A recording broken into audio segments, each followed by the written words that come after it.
لله وكفى وسلام على عباده الذين اصطفى اما بعد۔ حضرت مولانا شیخ زکریا رحمۃ اللہ علیہ جن کی کتاب فضائل اعمال ہم سب پڑھتے ہیں، حضرت مولانا الیاس صاحب رحمۃ اللہ علیہ کے شانہ بشانہ جوڑ میں، اجتماعات میں، جماعتوں میں بھی تشریف لے جاتے تھے۔ فرمایا ایک مرتبہ کہ جب میں تندرست تھا، صحت کا زمانہ تھا، تو میں 24 گھنٹے کی جماعتیں لے کر طلباء کی جاتا تھا دیہات میں چچا جان کے اصول کے مطابق، اور پھر اکابرین نظام الدین سے، مرکز سے ہر سال تشریف لاتے تھے حضرت کی خانقاہ میں سہارنپور، ان کے بیانات ہوتے تھے۔ تو یہ بیانات حضرت مولانا زکریا صاحب رحمۃ اللہ علیہ کی خانقاہ میں سہارنپور میں مظاہر العلوم میں حضرت مولانا عبید اللہ صاحب بلیاوی رحمۃ اللہ علیہ نے 9 رمضان المبارک 1391 ہجری 30 ستمبر 1971 بروز شنبہ کو یہ بیان فرمایا۔ شیخ زکریا رحمۃ اللہ علیہ فرماتے تھے کہ میں تبلیغ والوں کو مشورہ دیتا ہوں کہ وہ جو بیعت ہوں تبلیغ والوں سے ہوں، تاکہ ان کو تبلیغ کے کاموں میں بھی معین اور مدد ملے، تاکہ وہ دین کے سارے کاموں میں، جس طرح شیخ زکریا رحمۃ اللہ علیہ ادھر پڑھا بھی رہے ہیں حدیث، اور ادھر ذکر کی خانقاہ بھی ہو رہی، اور ادھر میوات میں اجتماعات میں مولانا الیاس صاحب رحمۃ اللہ علیہ کے ساتھ تشریف لے جا رہے ہیں، اور جو لوگ اشکالات اعتراضات کرتے تھے ان کے جوابات بھی تحریر فرماتے تھے۔ حضرت نے ایک کتاب لکھی تبلیغ جماعت پر اعتراضات اور ان کے جوابات، فرماتے تھے میں نے یہ کتاب لکھی بعض لوگوں کے کہنے سے، خاص طور پر حضرت مولانا منظور صاحب نعمانی رحمۃ اللہ علیہ کے کہنے سے۔ انہوں نے کہا بھائی تو مر جائے گا؟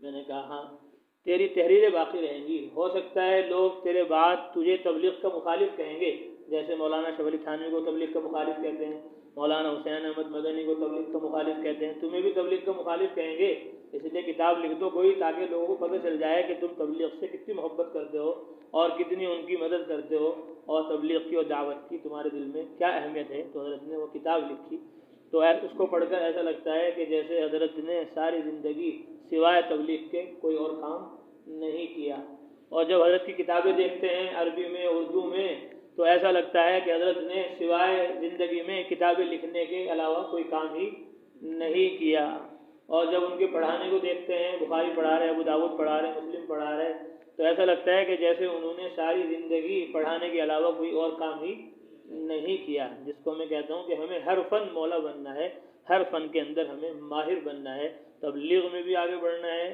اور تزکیہ تصوف خانقاہ میں بھی آگے بڑھنا ہے، اور تعلیم و تدریس پڑھنے پڑھانے میں بھی، اور کتابیں پڑھنے لکھنے میں بھی آگے بڑھنا ہے۔ تو یہ تقریر 1971 میں ہوئی، اگر یہ تقریر نہ لکھی جاتی تو آج ہمیں اس تقریر سے کہاں فائدہ ہوتا؟ تو لکھنے کا بھی فائدہ ہے، یہ نہیں کہ بھائی لکھنے سے کوئی فائدہ نہیں، لکھنے کا بھی فائدہ ہے۔ انہوں نے لکھا، آج ہم یہاں پڑھ رہے ہیں 2024 میں، کہاں 1971 اور کہاں 2024، تو یہ فائدہ جو ہوا لکھنے کا ہوا، اگر اس کو نہ لکھا جاتا تو یہاں یہ بات ہم تک نہ پہنچتی۔ تو لکھنا بھی ضروری ہے، پڑھنا بھی ضروری ہے، اور پڑھانا بھی ضروری ہے، ذکر بھی ضروری ہے، اور علم بھی ضروری ہے۔ فرماتے ہیں خطبہ مسنونہ کے بعد 3 زمانے ہمارے حضرت مولانا یوسف صاحب رحمۃ اللہ علیہ فرمایا کرتے تھے، 3 قرون گزرے ہیں۔ فرمایا حضور اکرم صلی اللہ علیہ وسلم نے خیر القرون قرنی ثم الذین یلونہم ثم الذین یلونہم، جس کا ترجمہ یہ ہے کہ زمانوں میں بہترین زمانہ میرا ہے، اس کے بعد جو اس سے ملا ہوا ہے، اس کے بعد وہ زمانہ ہے جو اس سے ملا ہوا ہے۔ پہلا زمانہ، اس حدیث کے ضمن میں حضرت مولانا محمد یوسف صاحب رحمۃ اللہ علیہ فرمایا کرتے تھے، پہلا بہترین زمانہ وہ ہے جو حضور اقدس صلی اللہ علیہ وسلم کا زمانہ ہے، جس میں دعوت کا کام غالب تھا۔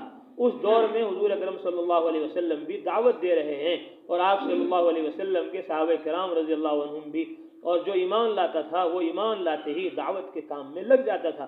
اس زمانے میں جہاد فی سبیل اللہ اور دعوت الی اللہ کا کام جاری تھا، اور اس کے ذریعے روحانیت کا تسلسل رہا کرتا تھا، یہاں تک کہ صدیق اکبر رضی اللہ تعالیٰ کے زمانے میں جب مرتدین توبہ کے لیے حاضر ہوتے تو صدیق اکبر رضی اللہ تعالیٰ فرماتے کہ جو جہاں ہے وہیں سے جہاد کے لیے چلا جائے، یہ اس کی توبہ ہے۔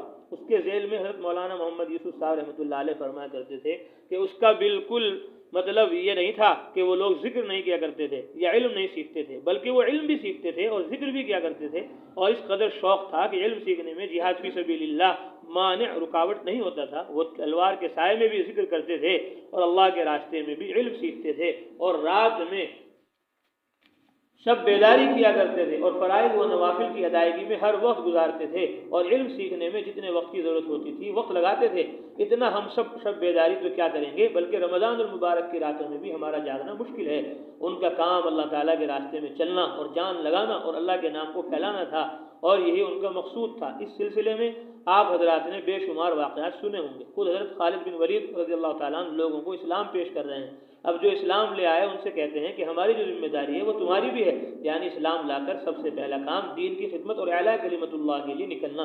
چنانچہ جس نے کلمہ پڑھا اور جو اسلام لایا وہ دین کے لیے آگے بڑھا اور جہاد میں روانہ ہوا، اور اللہ کے راستے میں چل کر اپنی جان دے دی اور شہید ہو گیا۔ عام طور پر صحابہ کرام رضی اللہ عنہم کی محنت کا یہی نقشہ تھا۔ دوسرا زمانہ اور اس کا کام، پھر زمانہ آگے بڑھا تو جہاد میں جانے والوں کی نیتیں بدلنی شروع ہوئی، لوگ مال و دولت، عزت و جہاد کے لیے لڑنے لگے تو روحانیت کمزور ہونے لگی۔ پھر دوسری صدی میں تعلیم کا زور شروع ہوا۔ یہ زمانہ خلافت عباسیہ کا ہے، جس زمانے میں علم کا خوب زور و شور سے چرچا ہوا۔ ایک ہی وقت میں 50,000 کا مجمع تعلیم میں شریک ہوتا تھا، لیکن اس کا یہ مطلب نہیں کہ ذکر و جہاد کا کام نہیں ہوتا تھا، بلکہ تعلیم کے ساتھ ذکر و جہاد کا کام بھی جاری تھا۔ پھر جب اس میں سے بھی روحانیت نکلنے لگی تو روحانیت کو حاصل کرنے کے لیے ذکر کا دور شروع ہوا۔ تیسرا زمانہ اور اس کا کام، پھر جب روحانیت تعلیم سے ختم ہونے لگی اور نیتیں بگڑ گئی تو پھر تیسرا دور شروع ہوا۔ روحانیت کے حصول کے لیے خانقاہیں شروع ہوئیں۔ تعلیم حاصل کرنے والے مدرسوں سے تعلیم حاصل کر رہے ہیں اور روحانیت کے لیے خانقاہوں میں حاضر ہو رہے ہیں۔ تعلیم کے ساتھ تلاوت ہے، اور قلت طعام، قلت کلام، قلت منام، کم کھانا، کم بولنا، کم سونا، اور قلت خلق مع الانعام، اور لوگوں کے ساتھ کم میل جول رکھنا، ان چاروں چیزوں کا مجاہدہ ہے۔ ان امور کو حاصل کرنے کے لیے بزرگان دین نے بڑی بڑی مجلسیں قائم فرمائی۔ ان تینوں زمانوں کے بارے میں اور ان کے کام کے بارے میں حضرت مولانا محمد یوسف صاحب رحمۃ اللہ علیہ بہت تفصیل سے بیان کرتے تھے۔ فرماتے تھے بغیر ذکر الہی آدمی للہیت حاصل نہیں کر سکتا، اخلاص بغیر اللہ کے ذکر سے حاصل نہیں ہو سکتا، اور للہیت کے بغیر کوئی عمل خدا کے یہاں قبول نہیں۔ حضرت مولانا محمد الیاس صاحب رحمۃ اللہ علیہ، حضرت مولانا یوسف صاحب رحمۃ اللہ علیہ چاہتے تھے کہ اس تبلیغ کو جہاد کی شکل دے دو۔ یہ جہاد و قتال تو نہیں، لیکن جہاد ثانی کی طرح، دوسرے جہاد کی طرح ہو جائے۔ اور جہاد ثانی کی شکل یہ ہے کہ اپنوں میں جاؤ اور کلموں کی محنت کرو اور کلمے کی طرف لوگوں کو بلاؤ۔ اگر اس طرح محنت اور کوشش کی تو اس کے ذریعے روحانیت پر پڑھتے چلے جائیں گے۔ اس تبلیغی کام میں دوسری کوئی غرض نہ ہو بلکہ مکمل خدا کی رضا مقصود ہو تو انشاءاللہ مکمل روحانیت حاصل ہوگی۔ اور تبلیغ کے کام میں نکل کر تعلیم میں جڑ گئے تو تعلیم کے ذریعے روحانیت حاصل ہوگی، اور ذکر کے حلقوں میں بیٹھ گئے تو ذکر کی روحانیت حاصل ہوگی۔ چنانچہ آج اس تبلیغی کام کے اثرات اور فائدے ہمارے سامنے ہیں۔ آپ حضرات یہاں خانقاہ میں حاضر ہیں، اللہ تعالیٰ نے آپ کو دو چیزیں عطا فرمائی، ایک تو دنیا کی زیب و زینت سامنے نہیں ہے اور خواہشات کو پورا کرنے کا سامان نہیں ہے، صرف اللہ تعالیٰ کو یاد کر کے اپنے اندر نور پیدا کرنے کا پورا وقت ہے۔ سلطان محمود غزنوی کے دور میں خانقاہ کا زور تھا اور بہت زور شور سے ذکر ہوا کرتا تھا۔ ان خانقاہوں میں ہزاروں لوگ ولی ہو گئے۔ اس زمانے میں بہت سے حضرات خانقاہوں میں چلہ کشی کیا کرتے تھے، اس لیے آج بھی چلے والی مسجد مشہور ہے جہاں ذکر ہوا کرتا تھا۔ حضرت مولانا محمد الیاس صاحب رحمۃ اللہ علیہ اپنے زمانے میں خوب ذکر کیا کرتے تھے۔ اس زمانے میں بستی نظام الدین میں دور دور تک جنگل ہی جنگل تھا، آبادی کا نام و نشان نہیں تھا۔ آپ اتنی دور چلے جاتے تھے جہاں پرندہ بھی پر نہیں مار سکتا تھا۔ ہمایوں کا مقبرہ جہاں پہلے سانپ بچھو رہا کرتے تھے، ہم لوگ جا کر اس کے چاروں طرف کی جگہ کو صاف کیا کرتے تھے۔ اس جگہ میں جا کر حضرت مولانا محمد الیاس صاحب رحمۃ اللہ علیہ خدا کی یاد میں اور ذکر میں ایسے گم ہو جاتے تھے کہ اپنا ہوش نہیں رہتا تھا۔ اس خلوت اور دھیان اور ذکر کی وجہ سے اللہ تعالیٰ نے آپ کو کتنا بڑا مقام عنایت فرمایا تھا۔ آپ فرمایا کرتے تھے کہ میں جب بھی چاہتا ہوں کہ حضور اکرم صلی اللہ علیہ وسلم کی زیارت کر لوں تو زیارت کر لیتا ہوں۔ اس جگہ بھی زیارت کا صحیح تصور آ سکتا ہے۔ یہاں تلاوت اور اعمال کے ذریعے اچھی خوبیاں اور کمالات حاصل کیے جا سکتے ہیں، اس لیے جتنا ہو سکے اتنا ذکر و فکر، علم اور مراقبہ، سوچنا، غور کرنا اور محاسبے میں اپنے آپ کو مشغول رکھنا چاہیے۔ جتنی محنت ہوگی اسی کے بقدر فائدہ ہوگا اور ترقی ہوگی۔ اگر صحیح محنت کریں گے تو ایک ماہ کے اندر ہی اپنی پوری کایا پلٹ جائے گی۔ آپ کو جس عبادت میں جتنا شوق ہو اسی کی بقدر محنت کیجیے، خواہ تعلیم ہو یا ذکر ہو یا تبلیغ یا تصنیف و تالیف یا حفظ کرنے کرانے میں جتنی محنت ہوگی اس کے بقدر اللہ تعالیٰ اس کو پختگی عنایت فرمائیں گے، اور وہ ہے للہیت کا حصول، اخلاص، اور اسی کے حاصل کرنے کے لیے بعض اولیاء اللہ غاروں میں جایا کرتے تھے۔ حضرت نظام الدین اولیاء جہاں ذکر اور اذکار کیا کرتے تھے، لوگوں نے آج بھی ان جگہوں کو محفوظ رکھا ہے۔ بعض اللہ والے سمندر کے کنارے ذکر کیا کرتے تھے، ان جگہوں کو لوگوں نے محفوظ رکھا ہے۔ اولیاء اللہ کے ذکر و اذکار کا شوق و ذوق جو بھی رہا ہو، ایسے بہت سے واقعات آپ حضرات سن چکے ہوں گے۔ بہرحال للہیت اور روحانیت دونوں کو حاصل کرنا ضروری ہے۔ بزرگان دین اور اولیاء اللہ نے اس کے حصول کے لیے بڑی محنت کی ہے۔ بعض محدثین اور فقہاء نے للہیت کی ضرورت کے پیش نظر ہر عمل سے پہلے نیت کو فرض قرار دیا، یہاں نماز میں بھی نیت کو فرض قرار دیا۔ اب ہمارا حال یہ ہے کہ نماز میں کیا یاد رہے گا، ہم کو کسی عمل میں بھی نیت کا پتہ نہیں، جبکہ 24 گھنٹے میں ہر عمل سے پہلے نیت ضروری ہے۔ لیکن ہمارا حال یہ ہے کہ ہم کھانا کھاتے ہیں، چلتے پھرتے ہیں اور سوتے بیٹھتے ہیں، لیکن ہم سب میں نیت نہیں کرتے۔ اگرچہ فقہاء نے فرض قرار نہیں دیا، لیکن اکثر حدیث سے معلوم ہوتا ہے کہ اگر نیت نہیں کی تو ثواب نہیں ملے گا۔ حنفیہ کے نزدیک گو نیت فرض نہیں ہے، لیکن اس عمل کا ثواب اجر و ثواب نہیں ملے گا۔ ہم دن بھر میں جتنے اعمال کرتے ہیں، اگر اس میں نیت کریں گے کہ میں یہ عمل اللہ کی رضا کے لیے کر رہا ہوں، مثلا ذکر کر رہے ہیں تو یہ نیت ہو کہ اللہ تیرا ذکر کرتا ہوں تاکہ تو مجھ سے راضی ہو جائے اور تیرا نور دل میں آ جائے۔ اگر ذکر کے وقت یہ نیت کر لی تو اجر بھی ملے گا اور ثواب بھی ملے گا، لیکن یہ سب اللہ کی توفیق سے ہوگا۔ حالانکہ سب ان باتوں کو جانتے ہیں، لیکن وقت پر بھول جاتے ہیں، عمل کرتے ہیں، عمل کے وقت بھول جاتے ہیں، اس لیے نیت نہ ہونے کی وجہ سے عمل کا اجر و ثواب حاصل نہیں ہوتا۔ اس لیے زیادہ سے زیادہ اللہ تعالیٰ سے نیت کی توفیق مانگنے کی ضرورت ہے، اور بغیر اللہ تعالیٰ کی توفیق کے کچھ حاصل ہونے والا نہیں۔ اور بھول جانے کا حال یہ ہے کہ آج تو یاد ہے ہم نے نیت کر لی اور پھر کل کو ہم نیت بھول گئے۔ اس لیے جب تک اللہ تعالیٰ کی توفیق شامل نہ ہوگی تب تک کچھ حاصل نہ ہوگا۔ اس لیے اللہ تعالیٰ سے ہر وقت یہ دعا کریں کہ اللہ ہمیں ہر عمل میں تیری نیت کرنے کی توفیق عطا فرما اور نیت کی بھول سے محفوظ فرما۔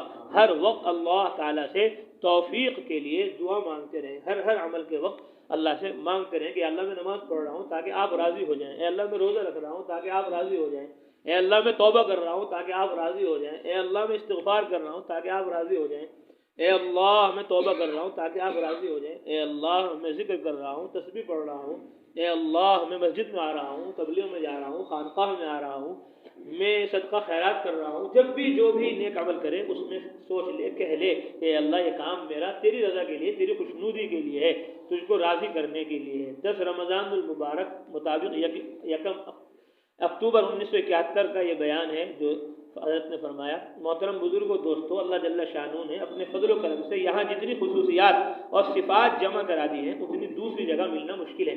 4 نفع والی باتیں، 4 چیزیں ہیں، اگر یہ پائی جائیں تو ان سے لوگوں کو بہت نفع اور فائدہ ہوگا۔ جی چاہتا ہے کہ یہاں رہنے والوں میں یہ بات زیادہ سے زیادہ ہو تاکہ زیادہ سے زیادہ فائدہ حاصل ہو، پھر پتہ نہیں زندگی باقی ہے یا نہیں۔ اور وہ 4 چیزیں یہ ہیں: نمبر 1 بیعت، نمبر 2 ارادت، نمبر 3 عقیدت، نمبر 4 محبت۔ عمل کرے لیکن موت کا خیال رہے۔ یہاں کی مجلسوں کو اور دونوں کو دنوں کو آخری سمجھ کر محنت کیا جائے، ایسا سمجھا جائے جیسے آدمی کا انتقال ہو رہا ہے اور وہ دنیا کو رخصت کر رہا ہے اور دنیا والے اس کو رخصت کر رہے ہیں۔ ایسی نماز پڑھو جیسے یہ آخری نماز ہو۔ حدیث میں صلی صلاۃ مودعین، جیسے یہ آخری نماز ہو اور جیسے دنیا چھوڑنے والا ہے۔ یہ حدیث ہر جگہ کے لیے ہے اور ہر عمل کے لیے ہے۔ یہ نہیں صرف نماز ایسی پڑھو کہ گویا آخری نماز ہے، بلکہ ذکر ایسا کرو جیسے یہ آخری ذکر ہے۔ مسجد میں ایسا آؤ جیسے آخری مرتبہ مسجد میں مجلس میں آ رہے ہیں۔ نماز بندگی اس طرح کرو اور بیوی بچوں کے ساتھ اس طرح رہو، اور معاملات و معاشرت ایسا ہو جیسے حضور اقدس صلی اللہ علیہ وسلم نے کیا۔ ایسا روزہ اور عبادت کرو اور عمل کرو، اس میں خیال ہو کہ یہ سب آخری ہے، پتہ نہیں دوسری بار موقع ملے یا نہیں۔ یہ 2 باتیں جس میں آ جائیں گی، وہ 2 باتیں یہ ہیں: حضور صلی اللہ علیہ وسلم کا طریقہ ہو، جو بھی عمل ہو یہ سمجھ کر کرے کہ پتہ نہیں پھر موقع ملے یا نہیں، سنت کے مطابق ہر عمل ہو اور آخری عمل سمجھ کر اس کو کریں کہ اس کے بعد پتہ نہیں یہ عمل ملے گا بھی یا نہیں۔ تو ہر طاعت و عبادت میں بے انتہا خشوع و خضوع اور محبت اور جی کا لگنا ہوگا۔ نماز میں، اعتکاف میں جیسے اللہ سے باتیں کر رہا ہو، یہ میں تمہیدی طور پر کہہ رہا ہوں، اصل بات تو مجھے اور بیان کرنی ہے، تو عمل کی توفیق ہر سال مانگنی چاہیے۔ خدا ہم سب کو ہر سال ان اعمال کی توفیق عطا فرمائے، لیکن جب عمل کرنے لگے تو اس بات سے ڈرے کہ یہ عمل پتہ نہیں آخری نہ ہو۔ اس طرح عمل کرنا چاہیے۔ بیعت کہتے ہیں بیچنے کو، اور خریدنے کو بھی بیعت کہتے ہیں۔ لیکن جب مرید کہتا ہے کہ میں نے بیعت کی تو اس کا مطلب یہ ہے کہ میں نے اپنے آپ کو بیچا، اور جب پیر بولے کہ میں نے بیعت کی تو اس کا مطلب یہ ہے کہ میں نے خریدا۔ خلاصہ یہ ہوا خریدنے والا بیچنے والا نہیں، اور بیچنے والا خریدنے والا نہیں۔ اس کی وجہ کیا ہے؟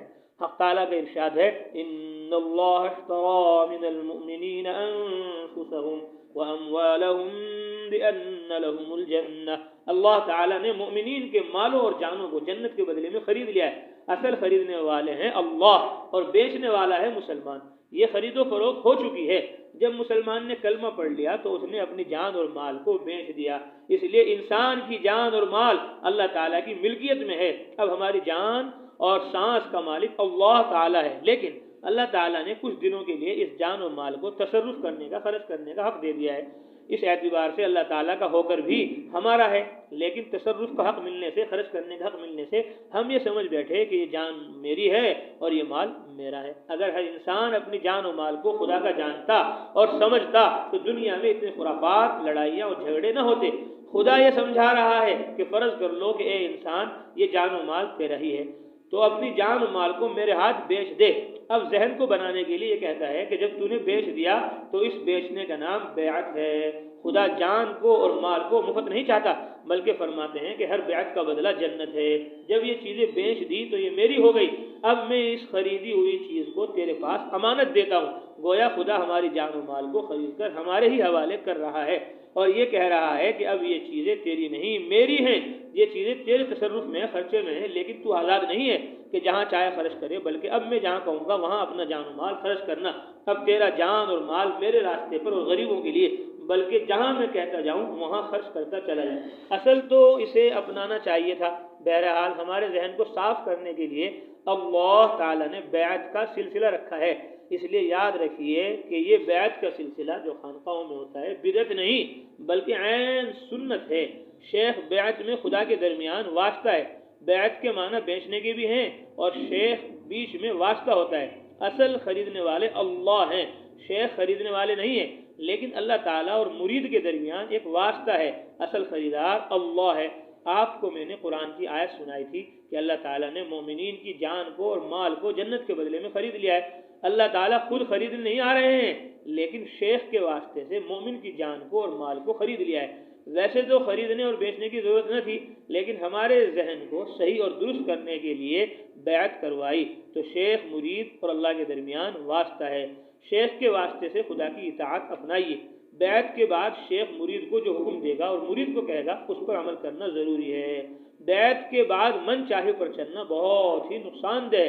مشہور مقولہ ہے المیت بید الغسال، مردہ بدست زندہ، یعنی مردہ بذات خود کوئی حرکت نہیں کرتا، وہ اپنا تصرف نہیں رکھتا۔ بیعت کرنے کے بعد بندہ یہ کہے کہ میں اپنی جان و مال کو اس طرح بناؤں گا جس طرح شیخ حکم دے گا، اور یہ ذہن میں رہے کہ شیخ جو حکم دے رہا ہے وہ اپنی طرف سے نہیں بلکہ اللہ کی طرف سے نیابت میں حکم دے رہا ہے۔ بیعت کا آخری مرحلہ شہادت۔ بیعت کرنے کے بعد شیطان انسان کو خوب گمراہ کرتا ہے، اور وہ کہتا ہے کہ یہ شیخ حکم دے گا، حتیٰ کہ آخر میں تیری جان بھی لے گا۔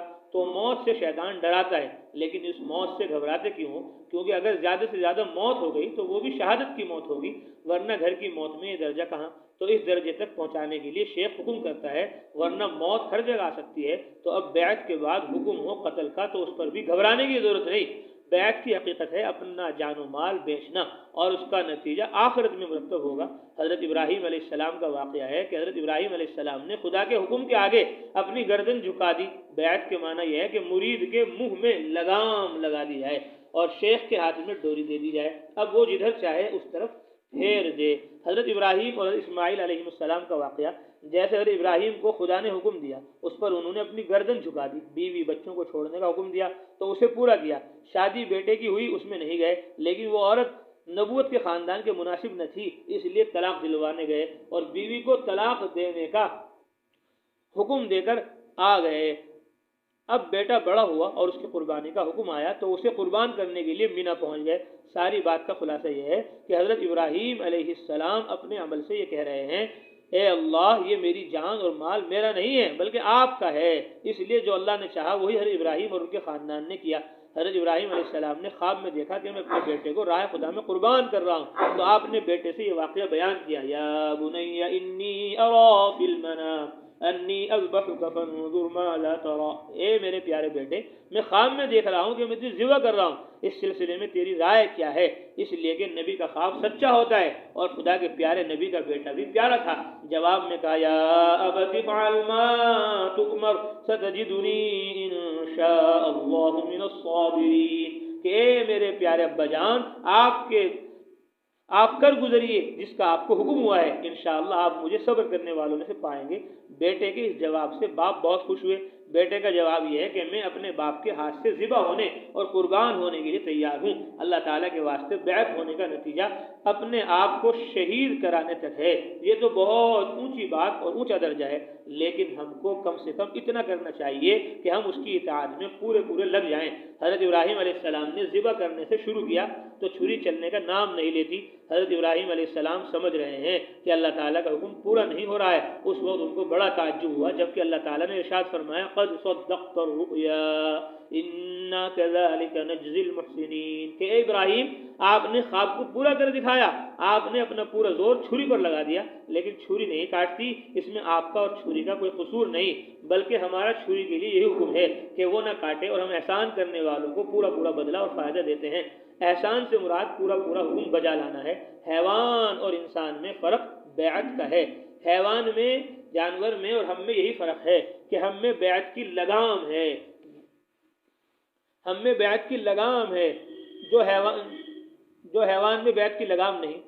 ایک ضروری بات یاد رکھو کہ بیعت کی حقیقت پر اگر ایک بھی آدمی زندہ رہے گا تو اللہ جل شانہ اس دنیا کو باقی رکھیں گے۔ اسی بیعت کے مضمون پر حضرت مولانا الیاس صاحب رحمۃ اللہ علیہ، حضرت مولانا محمد یوسف صاحب گھنٹوں شیریں عمدہ بہترین تقریر کیا کرتے تھے۔ ایک مرتبہ ارشاد فرمایا کہ بیعت پر جنت ہے، اور بیعت کا اصل مقصد یہ ہے کہ انسان طاعت پر آ جائے، مالک الملک کے تصرف میں آ جائے، جتنا کمایا ہے وہ بھی اللہ کا ہے، اور اس کے علاوہ جتنا ساز و سامان ہے وہ بھی اللہ کا ہے۔ اصل چلنے کی کوشش ہے، مراد تک پہنچانا خدا کا کام ہے۔ حضرت مولانا محمد یوسف صاحب رحمۃ اللہ علیہ فرمایا کرتے تھے کہ ہمیں تو اپنی زندگی، آپ کی زندگی کو سامنے رکھ کر چلنا ہے۔ ہمیں یقین ہے کہ ہم اس مقصد کے آخری مرحلے تک پہنچ سکتے ہیں، لیکن اگر ہم چلتے رہے، آخری مرحلے تک نہیں پہنچ سکتے، لیکن اگر ہم چلتے رہے تو شاید زندگی کی آخری سانس میں خدا ہم کو وہاں تک پہنچا دے۔ پھر بھی نہ پہنچ سکے لیکن خدا نے ہم کو قبول کر لیا اور زندگی کی آخری سانس تک ہمیں چلنے والا شمار کر لیا، تو بھی ہم کامیاب ہوں گے۔ اس لیے اصل یہ ہے کہ اس طرف چلنے کے لیے قدم اٹھائیں۔ اگر ہم نہیں پہنچ سکے لیکن خدا نے پہنچنے والوں میں شمار کر لیا تو بھی اللہ تعالیٰ کا بڑا فضل ہوگا۔ بہرحال دعا کریں کہ جتنا ہم سے ہوا ہے اسے اللہ تعالیٰ قبول فرمائے اور آگے کے لیے توفیق عمل عطا فرمائے، آمین۔ وما علینا الا البلاغ۔ اس لیے سب نیتیں کریں، ارادے کریں کہ ہم انشاءاللہ دین کے ہر کام میں اپنا تن من دھن قربان کریں گے۔ ہماری بیعت یہی ہے کہ علم میں بھی اپنے آپ کو لگانا ہے، اور ذکر میں بھی اپنے آپ کو لگانا ہے، اور تبلیغ میں بھی اپنے آپ کو لگانا ہے، اور تصنیف و تالیف میں بھی اپنے آپ کو لگانا ہے۔ دین کے بڑے یہ 4 شعبے ہیں، ان چاروں شعبوں میں ہماری اس خانقاہ محمدیہ شیر علی مسجد کی بیعت ہے کہ دین کا ہر کام وہ ہمارا ہے، اور اس میں اپنی جان مال وقت ہم سب کو لگانا ہے، اور سب کو اس کی دعوت پورے عالم میں چل پھر کر دینی ہے کہ وہ علم کی طرف آؤ، ذکر کی طرف آؤ، تبلیغ کی طرف آؤ، اور تصنیف کی طرف آؤ۔ کتابیں اگر نہ ہوں تو کہاں سے پڑھیں گے، کہاں سے سنیں گے؟ علم نہ ہو تو کیسے عمل ہوگا؟ ذکر نہ ہو تو کیسے اللہ کی محبت، اس کا یقین دل کے اندر آئے گا؟ تبلیغ نہ ہو تو پھر دین اسلام ایک خانقاہ میں، ایک مسجد میں، ایک مدرسے میں ہو کر رہ جائے گا۔ تبلیغ سے علم عالم میں پھیلے گا، ذکر عالم میں پھیلے گا، اور تصنیف عالم کے اندر پھیلے گی، پہنچے گی۔ اس لیے سب نیتیں کرو، ارادے کرو کہ انشاءاللہ علم سے علماء سے محبت کریں گے، ذکر سے ذاکرین سے محبت کریں گے، تبلیغ سے مبلغین سے محبت کریں گے، کتابوں سے، مصنفین سے، مؤلفین سے محبت کریں گے، ان کو اپنا محسن سمجھیں گے کہ اگر وہ کتابیں نہ لکھتے تو یہ باتیں ہم تک نہ پہنچتی۔ کہاں 1970 اور کہاں 2024۔ وہ بیان جو 1970 میں ہوا وہ ہم یہاں بیٹھے پڑھ رہے، سن رہے، یہ نتیجہ ہے لکھنے والوں کی محنت کا۔ تو لکھنے والے بھی